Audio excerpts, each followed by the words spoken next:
Let's see, where's my flashlight? We have a MacBook, not a MacBook, sorry, a Mac Mini 2014 edition. I was trying to run New Window Live on that, but I ran out of unlocks on my thing, on my New Window Live license, and I don't want to get another one. Since I'm good, we have one here, and then one on a Mac, one of the trash can Mac Pros in the studio, Calm Studio. Here is the light for script, little switch, DJI mic going in, using them as a lav.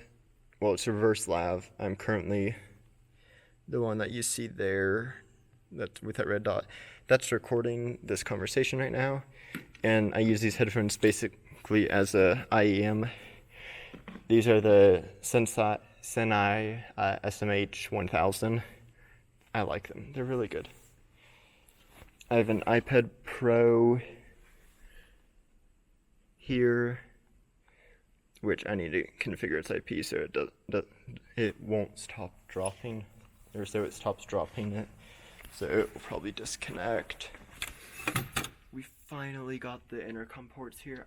Like, second week of school, I was soldering up here, getting those intercom ports working. We have a mess with the contractors. They're disconnected. So basically I just put these metal panels here to cover up that. There's a bag. So we're using the AV ties to pass channel, or to pass video. This one is connected to our AV rack, and this connects to this DTP2 to HDMI box, which is then how we get that video working. Up here we have lighting. We got a lighting package upgrade. We have a ETC Ion. We now have got 30 color source PARs, 30 source forward LEDs. We have good old Paradigm. That's like normal. We got a show file from them. Not many of us like it. It's a bit convoluted. So we got 5 ETC Lone Stars and 9 ETC Solapixes.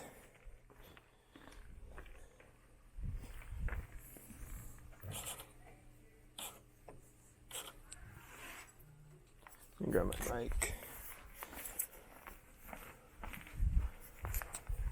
So we put up there, not the spotlight, but to the right of it, sort of center screen, we have ETC source forward LED, and those were for the front facing wall flats of our set. So I'll show you how we did that. Up here we have a twist lock. It's the 3-blade one. I forgot what its name is. Then we converted it into Edison NEMA 515. We had a table here and a little desk lamp and we were powering it on and off from the light board so we could program it into the show.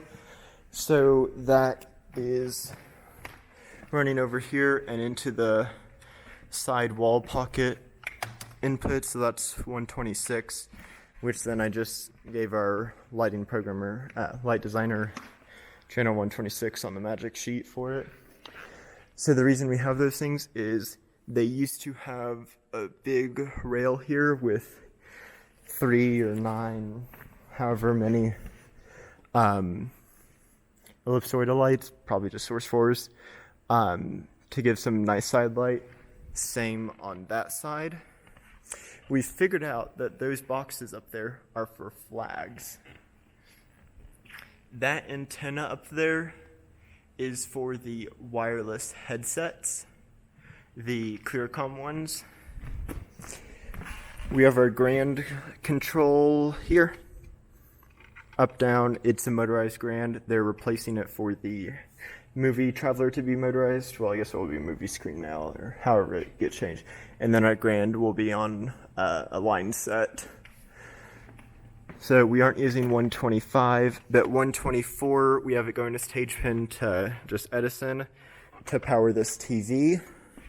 I didn't want to run a power strip over here since I know people trip on them. I didn't set that up. That was very, very last minute. This was done, our first performance, right before it. Nevertheless, you may be wondering, why did I do this work instead of just running a dimmer pack here and power it from there? And it's because I don't like how the dimmer packs will still have, like, even on 0, they still have a little bit of power left. So lamps will still be powered. So I used these. We have what's it called? Sensor. Yeah, sensor. We have a sensor rack with the dimmers. We're now getting some relays, so we don't have to use our electric for the LEDs, like movers and stuff.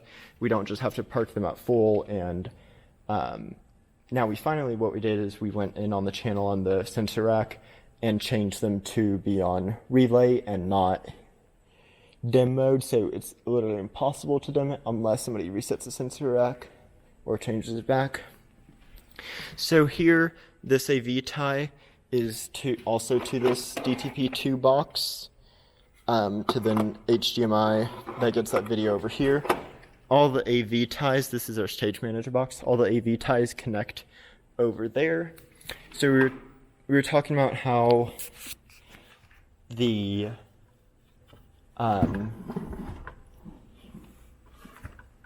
stage manager was able to hear that one mic, and that is due to our Allen Heath 168 DX168. It's the Allen Heath protocol stage box. So we have XLR on out 1, and then that's where that program aux is sent to. And then I didn't want to just leave the whole rack cracked open. So the new Extron touchscreen they gave us has 4 mounting points. So I just mounted the top 2. I know it tilts. If we're gonna use this permanently, we're probably gonna change one of those mic inputs here. We're probably going to change one of those mic inputs to be an output to get rid of that mess. We had to fix the intercom connections at Flyrail, and those actually ran down here, this conduit, and out here, which that is where they were cut. So then I made those 3D printed clips, printed them out at home, ran this Ethernet cable. Since there's 8 conductors, we ran it into here. I know I need some chafe guard or cable guard there. Didn't have it at the moment, but ran it into there, added it to the nest of intercom connections. So then, since that's not Dante, down his stage box, it's connected via that A port there into AV tie number 8, which goes all the way over to the AV rack over there. We have 9 wireless receivers. We have 4 more in the back that we'll probably be using for our next show, SpongeBob. We have our Shure aux mixer, which we unplugged since we never use it, and it was causing Dante issues. Our whole previous system was fully Dante. Now they added in this Allen and Heath stuff, which sort of works well. Okay, back here is dark. So then that's the back of the screen. This cable goes all the way down here and then into that program in there.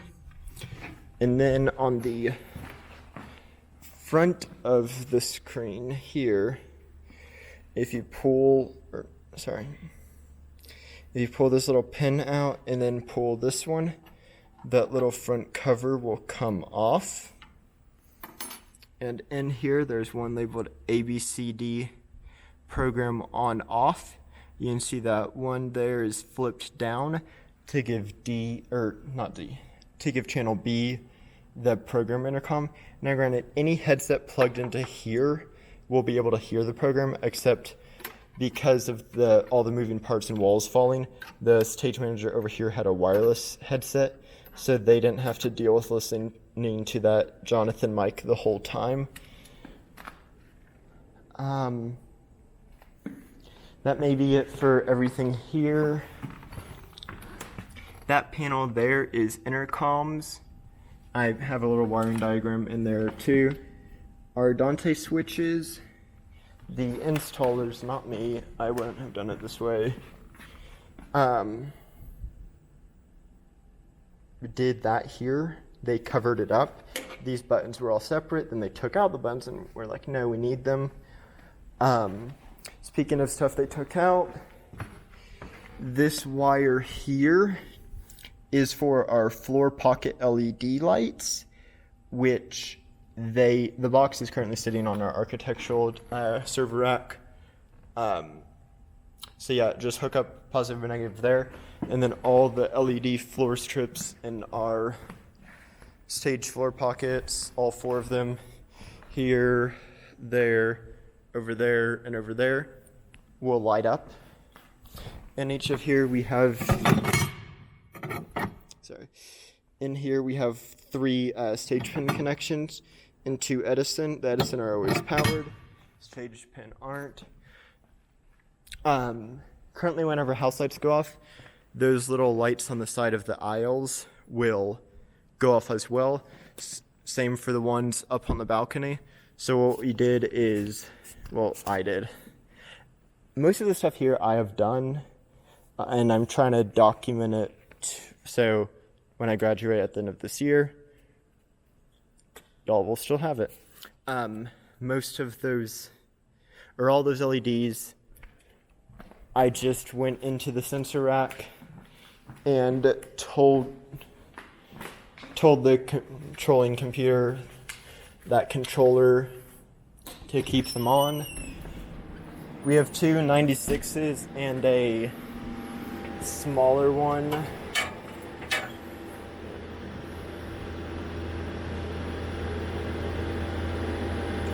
And a 24.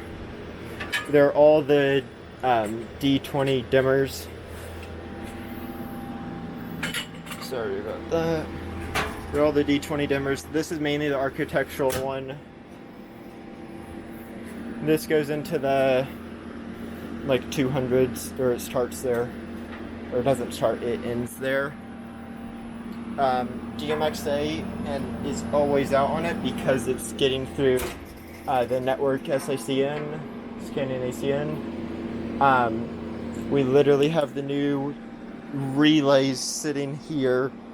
Now that's new fans. They ordered 3, only 2 of them will actually fit in here because the smaller one, you can see the depth of it's smaller, so it's smaller. That didn't make much sense. 3 controls.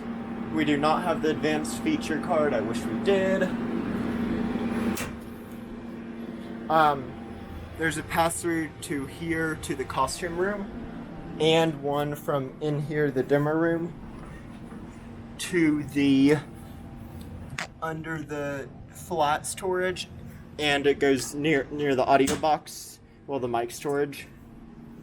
This is where we charge all our wireless batteries, mic batteries. That is that's the floor pocket LED. We can really condense it down because in there is very little stuff and literally just a huge terminal block there. All our extra wireless receivers, our architecture rack. So we have a Paradigm, ETC Paradigm controller here, processor they call it. We've had issues on this one. If you save your file to USB, it will brick the system, so keep that in mind. That 30 Ethernet jack goes to the Paradigm. But also keep in mind that, like, these inactive ports here, they are not, you can't just plug something into them. I think those ports are disabled. These, when I tried plugging in another node, it didn't work. We don't have any installed nodes around this place. We have, how many? 5. Then by nodes, I mean ETC 2-port truss gateways. We have 2 input ones that are converted to output.